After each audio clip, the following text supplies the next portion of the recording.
Hello. Today I'm going to continue reading from the ancient Khabouris manuscript, which was written in Aramaic, the language that Jesus spoke. And here's a very nice translation of the Khabouris manuscript. And the particular section that I'm reading these last few videos is the Sermon on the Mount. If you missed it, you've got to watch my series of video lectures like this one on the Beatitudes. And now we're continuing with the Sermon on the Mount.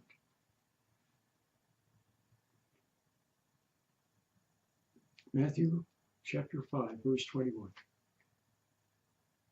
You have heard that it was said to those preceding us, kill not. And everyone who shall kill causes a trial for condemnation. But as to this I say to you, whoever shall hold a mindset of malice against another causes a trial for condemnation, and whoever shall speak against another contemptuously causes a trial before the congregation. And whoever shall speak of another as an object of disgust causes a trial before the Gehenna of fire. Thus, when you bring your offerings to the altar, and there you remember that someone still holds a grudge against you, leave your offering there at the altar and go first to obtain reconciliation with your fellow man, and only then come presenting your offering. Well, you see, a mindset of malice. What is that? See, a mindset of malice is hatred. And what is hatred of another person? It's a desire to see them harmed, to not wish good for them, to wish them to be hurt, to be put down, to be killed even. That's a mindset of malice. Okay? And it's also a mindset of judgment. Judging and condemning another person. You see, we play God. You see, in the Garden of Eden, Adam was not content to know God. He wanted to be God. And so the serpent found a secret flaw in Adam's nature. It never would have come out except the serpent was there. So the temptation had a value. The serpent had a value. He brought out the flaw in Adam's nature, okay, which was that Adam was a little bit selfish and he didn't have perfect love for God or love for Eve. If he had loved Eve, he would never have disobeyed God, because he would have known that would have harmed him and her, you see. But he was selfish. He loved himself more. And so the words of the serpent found interested him. And then he reached for the forbidden food, and everything changed after that. He lost eternal life. See, he could have lived forever, perpetually renewed. But instead, he lost that. And then he had to instead be reproduced like an animal. He fell from the spiritual to the sensual. Okay? So he became an animal man who had to reproduce to maintain the human race, the species. Instead of living forever, he would die, but he had to make another body to replace his, you see. So that was that's the major evidence right there of the fall in the Garden of Eden. That's why to this day people have a little bit of embarrassment. They giggle and they're a bit embarrassed about their animal body and its animal needs. Okay, and the proper people are a bit modest about it, or should be modest. You see, well, so that's the evidence. We inherit. It's not your fault. See, you didn't commit the original disobedience. You were born inheriting this fallen nature. But now let's continue now. So Adam wanted to play God. So how do you play God? Well, you can't know God. See, to be intimately acquainted with God and play God, because in His light, in God's light, you would see the truth about yourself. You would see your own nothingness, your own shallow, your own smallness. And so you would see that, and how could you play God? See? So you have to be apart from the light. And that's what we do. Most of us are engaged in all kinds of activities to make sure that we don't encounter the truth. I mean the kind of truth that really penetrates. We don't like people that are too honest. We don't like to see ourselves being exposed for what we are. We don't like to see our pride, our arrogance, our foolishness, our lack of, and our wrongness. We don't want to be, most people don't want to admit they're wrong. See? So you see how, and in order not to admit you're wrong, you have to avoid the truth. So we avoid the truth, so people avoid God in order to play God. So how do we play God? Well, two ways. First of all, we want to have homage.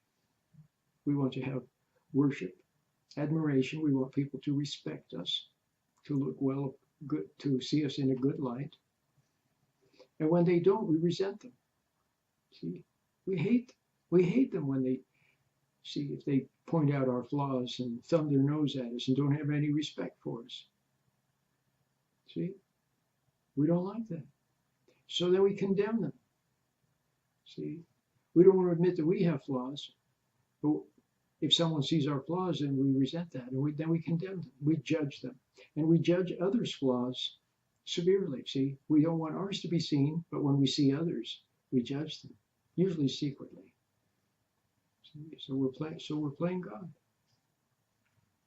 as a king and a judge. We want to be a king like God and get worship and respect. And then we want to be a judge like God and judge others. Well, Christ said we're not to do that.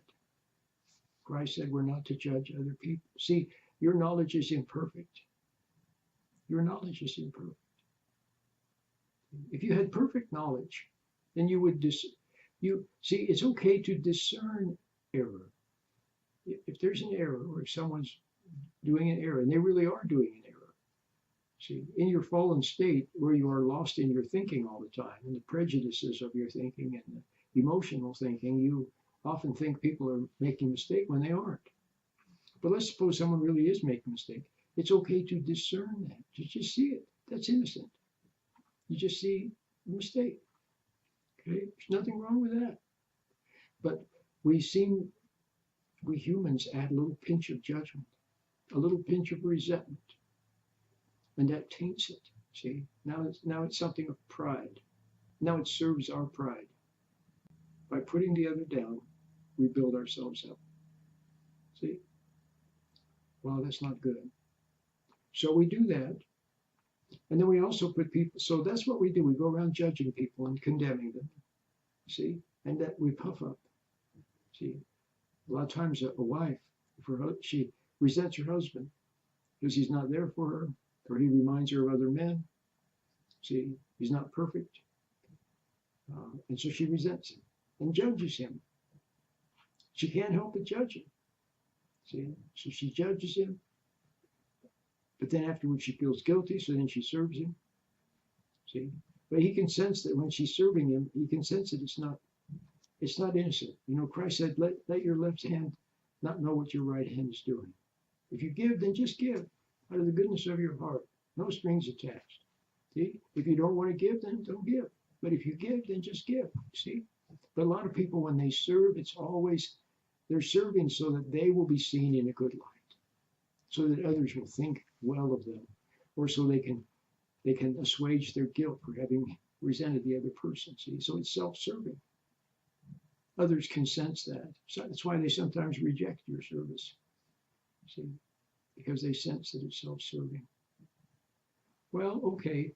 So now you see a mindset. Now, so what you need is a new mindset, a mindset of unconditional love. Okay. Well, you know what that is.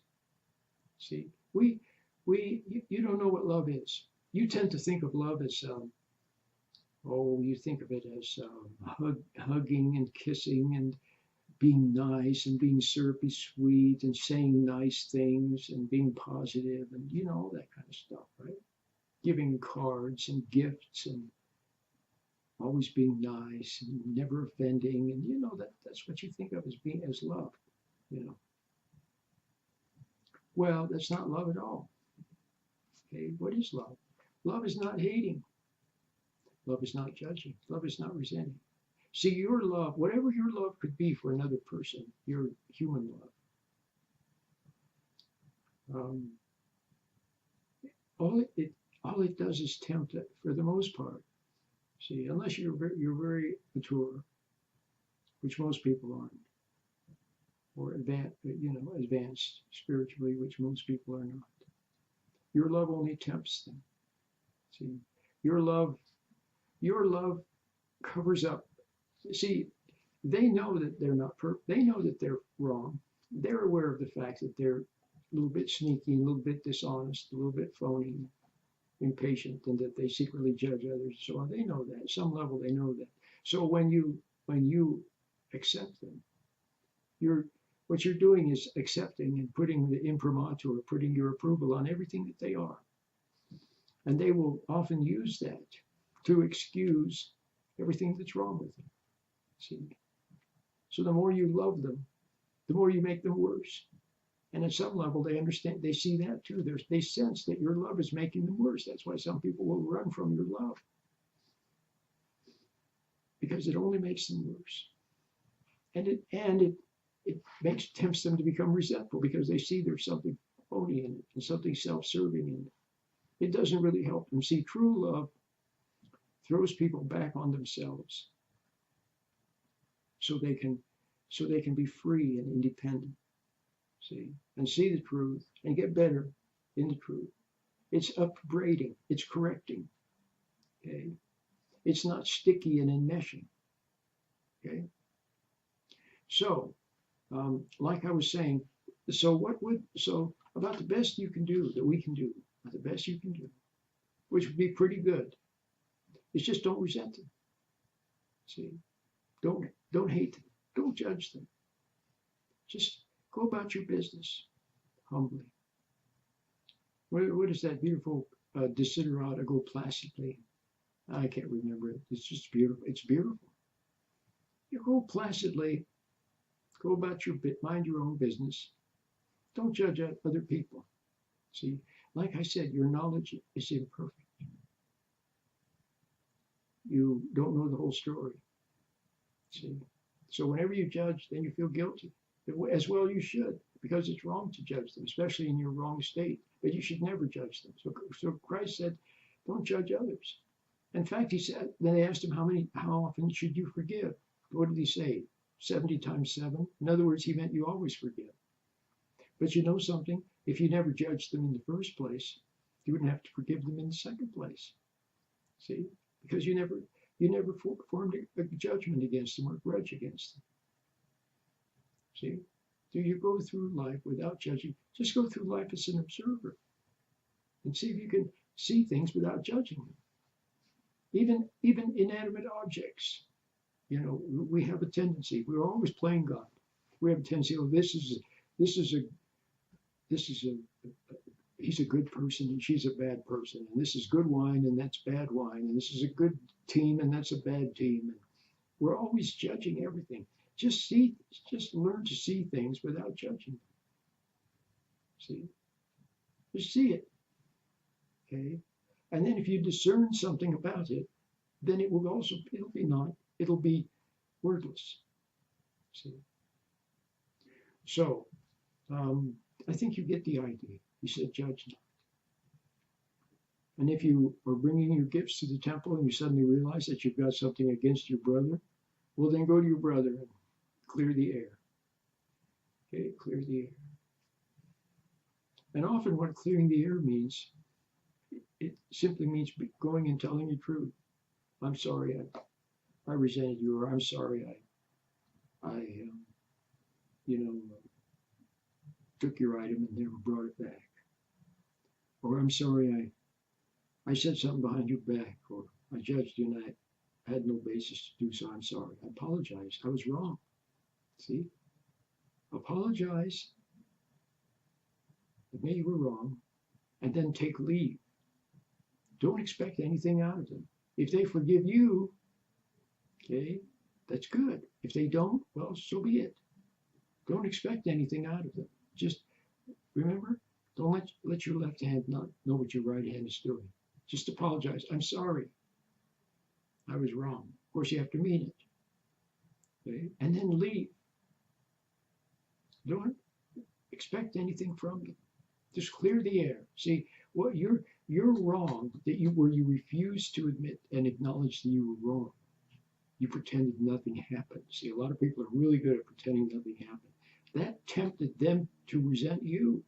So you were a temptation. Now you clear the air. Now they have no more basis to resent you because you've admitted you were wrong. Okay? See, so you gave them a chance to also let go of their grudge against you. If they had one, maybe they didn't. Okay? But if they did, you see? So you see how simple that is? And don't apologize, don't ask for their forgiveness. That's what I want to say. Don't ask for their forgiveness. A lot of people say, can you ever forgive me? Or can you forgive me? Don't ever say that. Because only God forgives. See, humans don't forgive. Humans let go of their resentment. They drop their grudge. But to forgive someone, that's God's prerogative. So what you're doing is you're tempting them again. Oh, please, forgive me. You're tempting them to puff up and to play God and to condescend to forgive you. See? It's not good for them. So don't ask them to forgive you. Apologize, admit you were wrong, and take leave. Okay? So I hope you enjoyed this little lecture on the Sermon on the Mount. And hopefully you'll watch my next lecture, Lord willing, about the Sermon on the Mount, the next verses.